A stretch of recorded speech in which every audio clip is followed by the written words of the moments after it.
বিকাশে আমি লোন নেওয়ার জন্য লোনে ক্লিক করে দিব, দেখি আমাকে লোন দেয় কিনা। সো আমাকে লোন দিল না।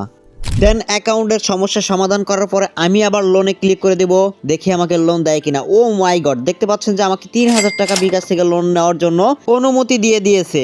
সো আপনিও যদি আমার মতো ঘরে বসে বিকাশের মাধ্যমে লোন নিতে চান, তবে এই ভিডিওটা আপনি সম্পূর্ণ কন্টিনিউ করবেন। দেন আপনি যদি বিকাশে সবসময় লেনদেন করে থাকেন, কিন্তু আপনি যদি বিকাশের লোন পাওয়ার জন্য এলিজিবল না হয়ে থাকেন, তাহলে এই ভিডিওটা দেখেন। অবশ্যই এই ভিডিওটা দেখে আপনারা লোন নেওয়ার জন্য কিভাবে বিকাশ থেকে এলিজিবল হবেন সেটা আপনাদেরকে দেখানো হবে এবং শেখানো হবে। ওকে, আপনারা বিকাশ অ্যাপস থেকে আপনারা 3 লাইনসে ক্লিক করবেন। দেন আপনারা দেখতে পাচ্ছেন যে নমিনি তথ্য হালনাগাদ। সো আপনারা নমিনি তথ্য হালনাগাদ এই কাজটা আপনারা সম্পূর্ণভাবে ফিল আপ করবেন। দেন যদি আপনারা নমিনি তথ্য হালনাগাদ না করতে পারেন, সেক্ষেত্রে আপনারা ইউটিউবে টিউটোরিয়াল দেখবেন।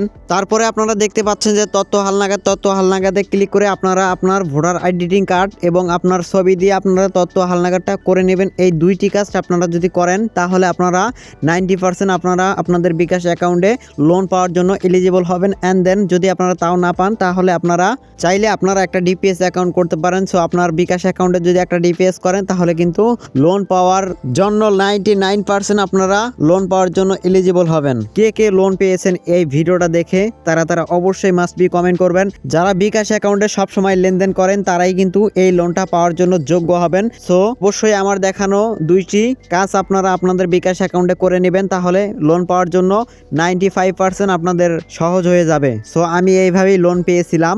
সো আপনাদের ভিডিওটা দেখে যদি কারো উপকারে আসে, অবশ্যই আমাদের চ্যানেলটা সাবস্ক্রাইব করে পাশে থাকা বেল আইকনে ক্লিক করে নোটিফিকেশন বার অল করে দিয়ে যাবেন। দেখা হবে নেক্সট পরবর্তী কোনো ভিডিও নিয়ে। ধন্যবাদ।